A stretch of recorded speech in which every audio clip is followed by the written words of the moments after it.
Mga kababayan, Assalamualaikum. Taus-puso po akong nagpapasalamat kay Pangulong Ferdinand Marcos Jr. para sa kanyang patuloy na tiwala at kumpiyansa sa akin bilang kalihim ng kagawaran ng edukasyon. Mahalaga ang kanyang pagkilala sa papel ng lahat ng bumubuo ng Department of Education sa pagsulong ng 8-point socio-economic agenda ng Marcos administration para sa isang bagong Pilipinas. Nagpapasalamat din ako kay Apo BBM sa kanyang paggalang sa aking mga paninindigan. Katulad na lang ng aking pagtutol sa pera kapalit ang pirma sa People's Initiative.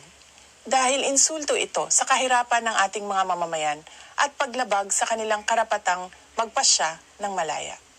At sa halip na charter change, lutasin muna natin ang kahirapan, mataas na presyo ng bilihin, kawalan ng trabaho at hanap buhay, seguridad at marami pang ibang issue na pasan-pasan ng mga Pilipino. Ang paggalang ay isang natatanging asal na ipinakita ng Pangulo sa ating lahat, kung kaya't galangin din sana natin ang opinyon at paniniwala ng ibang tao, kasama na ang ating mga kamag-anak. May respeto ako sa mga pananaw at opinyon ni dating Pangulong Rodrigo Duterte, pati na ng aking mga kapatid.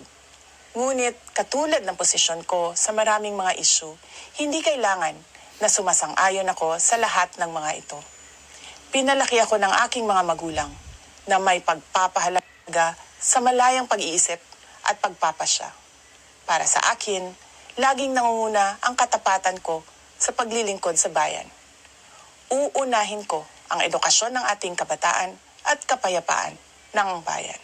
Uunahin ko ang Pilipinas. Syukran.